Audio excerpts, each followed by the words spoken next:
comment structurer ton R2. Donc cette vidéo elle fait suite bien évidemment à la vidéo que j'ai faite hier sur le sujet qui dure plus d'un quart d'heure, donc je t'invite vraiment à la regarder parce que si elle dure plus d'un quart d'heure, tu t'en doutes, c'est que j'apporte pas mal de valeur dedans. Je ne dis pas simplement, voilà, donc dans le R1 tu fais ça, tu creuses les douleurs, tu creuses les objectifs, tu valides ces points et tout. Non, c'est beaucoup plus profond que ça et je t'explique vraiment l'intérêt et comment est-ce que ton prospect va pouvoir avoir bonne impression avec toi, ce qui finalement va se répercuter sur le R2 et va faire en sorte qu'il démarre ou non avec toi. Donc 80-90% du travail il se fait sur le R1, vraiment. Le R2 c'est le passage à l'action et bah oui, la gestion d'objection c'est important, mais l'impression en fait qui va faire en sorte qu'il démarre avec toi ou non, ça c'est son inconscient qui le décide et ça fait 80% du travail et ça se fait sur le R1. Donc voilà, le R1 est très important, cette vidéo elle va être plus courte que celle que j'ai faite hier parce que le gros du truc c'est ce dont j'ai traité hier. Je ne vais pas faire une vidéo complète sur tout ce qui est gestion d'objections, etc. Mais je vais quand même t'expliquer certaines bases qui vont faire en sorte que tu vas pouvoir minimiser les objections que tu vas pouvoir avoir.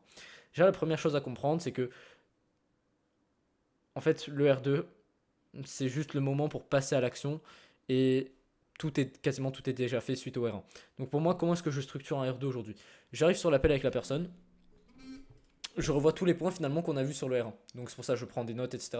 Je reprends sa situation, comme ça permet aussi de remettre un petit peu de côté émotionnel. Donc tu m'as dit qu'aujourd'hui tu voulais sortir de ta situation parce que telle raison, telle raison. Ok, c'est bien ça. Ok. Au niveau de tes objectifs, tu m'as dit que si tu voulais faire telle chose, telle chose. Ok. Là, tu m'as dit qu'une solution que tu rechercherais pour toi, ce serait ça, un investissement potentiel que tu serais prêt à faire, c'est ça, ça, ça. Voilà, tu prends tous les points que tu as abordés et tu refais un petit résumé rapide de 5 minutes. Ensuite, la chose que tu vas devoir faire dans le R2, c'est de déjà closer sur les finances. Qu'est-ce que j'explique par closer? Qu'est-ce que je veux dire par closer sur les finances?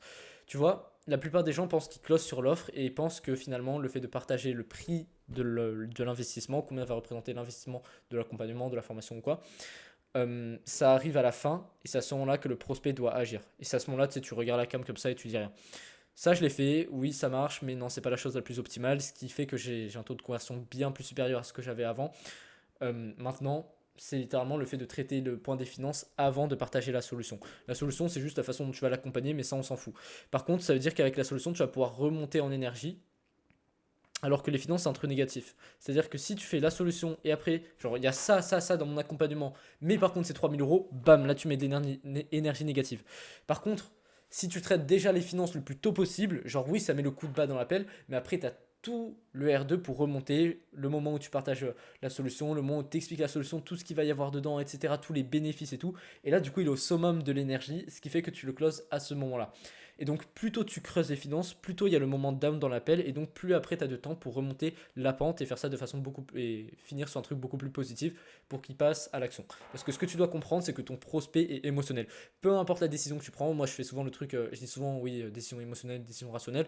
Alors, oui, il y a des gens qui sont beaucoup plus rationnels, mais on prend tous quand même des décisions émotionnelles. Si tu décides d'investir avec moi, c'est parce que tu veux faire plus d'argent avec ton business, parce que tu as envie de mettre tes parents à l'abri, je sais pas, peu importe ta motivation. Mais de toute façon, c'est parce qu'il y a une émotion sous-jacente. C'est pas l'émotion de la peur que tu écoutes. Donc voilà ce que je voulais déjà t'expliquer, c'est que tu dois creuser les finances et tu dois valider les finances le plus tôt possible. Comment est-ce que du coup tu closes sur les finances? Du coup, tu reprends tous les points. Normalement, si tu as vu la vidéo R1, tu te souviens qu'on avait parlé de le monter en capacité d'investissement sur combien est-ce qu'il serait prêt à investir. Et donc là, tu vas devoir réaborder ce point. Donc la dernière fois, je vais te faire un RP là. Tu m'as dit que la dernière fois, du coup, tu serais prêt à investir 300 euros, c'est bien ça? Ok. Enfin, non, du coup, normalement, tu l'as monté en finance, du coup, il doit être bien plus haut. Donc la dernière fois, tu m'as dit que tu étais prêt à investir 1000 euros, c'est bien ça? Ok. Est-ce que c'est toujours le cas? Hmm. Non, c'est plus le cas, ok. Donc pour toi, là, bah, tu peux refaire le travail que tu as fait l'autre fois sur le R1. Donc pour toi, tu as confiance en toi, le fait de pouvoir ne plus jamais avoir de soucis financiers vis-à-vis de ton activité, avoir la capacité à vie de pouvoir générer des revenus avec, et surtout le fait de pouvoir enfin quitter ton taf, ton CDI, grâce à ton activité de coaching. Pour toi, ça vaut pas 3 000 euros. Enfin, pour toi, ça vaut que 1 000 euros, ça vaut moins de 1 000 euros. Là, le prospect, forcément, bah, il détestera être incohérent. Et si tu as bien creusé les douleurs, bien évidemment qu'il dira que ça vaut plus. Non, non, c'est sûr, ça vaut plus, t'as raison. Ok, pourquoi ça vaut plus selon toi? Pourquoi c'est important? Et là, tu le montes, tu le montes, tu le montes en énergie, tu vois, pourquoi c'est important pour toi de changer cette situation? Est-ce que tu as vraiment envie de changer? Qu'est-ce qui fait que tu es ce genre de personne qui a envie de changer? Et tu vois, tu le conformes dans cette identité-là. Ensuite, tu peux lui dire, du coup, maintenant, si j'avais un investissement, si je te disais que ce que je te proposais, ça représentait un investissement de 3 000 euros, comment est-ce que tu réagirais? Sachant que là, c'est pas le vrai prix de ton offre, c'est bien de dire un prix qui est au-dessus de l'offre que tu proposes, tu vois. Parce qu'aujourd'hui, je te disais que c'est un investissement de 3 000 euros. Comment est-ce que tu réagirais? Et là, tu as toutes les objections. Et là, tu traites toutes les objections avec lui finalement. Ah non, c'est sûr que ça demanderait un délai de réflexion et tout. C'est-à-dire, qu'est-ce que tu veux dire par un délai de réflexion? Déjà, la première étape pour traiter des objections, c'est de creuser. Mais tu vois, en fait, c'est ça. L'avantage avec les finances, c'est qu'au moins, tu as toutes les objections dès le début. En fait, ce que la plupart des gens ont du mal à comprendre, par le fait que non, tu ne closes pas sur la solution, tu closes sur les finances, c'est que quand tu arrives sur un appel, dis-toi que si tu faisais des appels dans lesquels tu prendrais des personnes gratuitement, genre ton accompagnement il était à 0 euros, tes appels ils duraient littéralement 5 minutes. Genre si je te dis aujourd'hui tu démarres avec moi et c'est totalement gratuit, bien sûr que tu démarres. Donc c'est bien évidemment que c'est le côté financier qui pose problème. Donc c'est pour ça que c'est à ce moment-là que tu vas avoir les objections en parlant de finances. Et donc plus tôt tu traites les objections, plus tôt tu abordes ce côté négatif, mieux c'est. Et plus, comme je t'ai expliqué, tu as le temps de remonter la pente jusqu'à la fin de l'appel et le faire passer à l'action facilement. Donc voilà pourquoi il faut absolument traiter les finances le plus rapidement possible. Tu vois, si tu dis à des personnes de démarrer gratuitement, elles démarrent. Donc c'est les finances qui posent problème. Bref, du coup je disais, là tu as toutes les objections qui vont se manifester. Si tu le dis, si je te disais que c'était 3 000 euros, comment tu réagirais? Ouais, mais c'est sûr que j'y penserai parce que quand même c'est beaucoup et tout. Beaucoup par rapport à quoi? Tu veux dire quoi par ça? Donc pour toi, ta liberté financière, là tu reprends tous les points de douleur, mais vraiment très profonds, ça vaut moins que 3 000 euros, c'est ça que tu veux me dire? Non, mais c'est parce que j'ai peur de prendre cette décision. Ok, c'est sûr, je comprends tout à fait. Maintenant, est-ce que tu préfères écouter de la voix de ta peur, rester la même personne durant les 3 prochains mois, être toujours confronté à... Là, tu ressors toutes les douleurs que tu as creusées dans le R1. Ou est-ce que tu préfères aujourd'hui incarner la nouvelle identité de la personne que tu veux devenir? Là, tu ressors le prénom de la personne je sais pas moi, du Julien que tu veux devenir, bref, peu importe, t'as compris. En gros, tu ressors le prénom de la personne, ça aura encore plus d'impact, ça résonnera encore plus en lui, du truc que tu veux devenir et qui, dans sa vie, est comme ça, comme ça, comme ça, description de la personne qui veut être. Qu'est-ce que tu préfères incarner aujourd'hui comme identité? Ah, c'est sûr, je préfère incarner l'identité de la personne qui est courageuse, etc. Ok. On est d'accord, oui, c'est une décision courageuse. Mais est-ce que tu es quelqu'un de courageux aujourd'hui? Oui, oui, c'est vrai, je suis quelqu'un de courageux. Pourquoi tu es quelqu'un de courageux? Ça vient de 12 traits de personnalité. Et tu vois, là, tu ancres encore plus le fait que là, tu le montes en énergie, tu vois. Genre, oui, je suis quelqu'un de courageux. Oui, je suis quelqu'un qui démarre. Oui. Et après, là, finalement, tu as closé sur les finances. Donc, finalement, est-ce que pour toi, le fait d'investir, tu penses 3 000 euros, sachant que, comme tu m'as dit, tu étais quelqu'un de courageux et que on a vu ensemble qu'un entrepreneur, c'est forcément quelqu'un qui sait prendre des décisions courageuses et que tu as envie d'incarner cette identité, est-ce que 3 000 euros maintenant, c'est trop? Enfin, non, là, tu vas plutôt dans le négatif. Donc, plutôt, est-ce que maintenant, tu es prêt à investir ces 3 000 euros? Ah oui, c'est vrai, ouais, je suis prêt à les investir. Ok, pourquoi tu es prêt à les investir? Et là, tu ancres encore plus. Limite, c'est de l'anti-vent, tu vois. C'est lui qui se justifie dans le fait de pourquoi est-ce qu'il veut investir. Et après, c'est bien de vraiment terminer là-dessus sur les finances. Ok, du coup, si je comprends bien, toi, tu me dis si je me trompe, hein, mais t'es pas le genre de personne là qui dit qu'elle s'engage, qui est prête à démarrer dans son accompagnement, et puis dès qu'elle doit faire le virement, bah, a peur et revient sur ses décisions. T'es pas ce genre de personne là, non, j'imagine. Non, t'as raison, je suis pas ce genre de personne.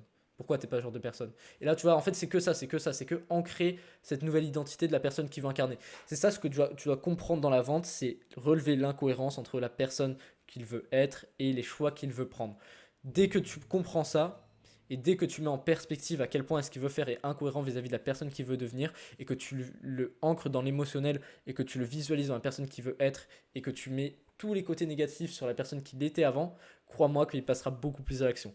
Donc ça peut paraître assez flou, mais je pense que tu as compris la façon dont j'ai fait via le RP. Comment est-ce que tu peux monter ton prospect finalement en émotion via les finances. Et à ce moment-là, soit tu peux le closer, soit si tu as autre chose à voir. Là, tu peux le closer parce que littéralement, il est très haut. Genre là, les finances, tout est validé. Ok, du coup, c'est quoi la logique selon toi? On y va ou tu restes dans la même situation? Enfin, tu vois, tu ressors pareil que j'ai fait avant. Est-ce que tu es prêt à démarrer maintenant, faire en sorte que les 3 prochains mois ne ressemblent pas aux 3 derniers, devenir là, tu mets le prénom que tu as envie de devenir, avoir du leadership et pouvoir vivre de ton activité, ne plus être dans un CDI, ou est-ce que tu préfères ne pas prendre ce choix-là, rester dans ta zone de confort et finalement ne pas savoir ce qui aurait pu se passer si tu avais pris cette décision challengeante? Non, c'est sûr, je suis prêt à passer à l'action. Ok, du coup, c'est quoi la suite logique là selon toi? Et là, tu arrives à déduction au virement. Et là, tu peux faire le virement à ce moment-là.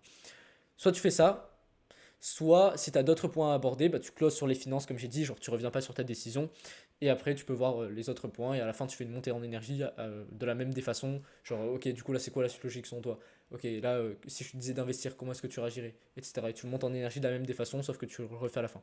Moi, je suis plutôt partisan, après, c'est vraiment au feeling, hein, c'est vraiment au feeling, mais moi, je suis plutôt partisan de ça, de le monter en énergie sur les finances, et bah, finalement de le closer à ce moment-là. Voilà, donc toutes les objections, sache qu'elles se font sur les finances, donc tu traites le plus tôt possible, tu revois tout ce que tu as vu dans le R1 avec lui, tu réabordes la question financière, tu le closes sur les finances, tu le montes en énergie et tu le fais le virement à ce moment-là et il démarre à ce moment-là, soit tu closes sur les finances, après tu vois des autres trucs que tu avais envie de voir dans l'appel.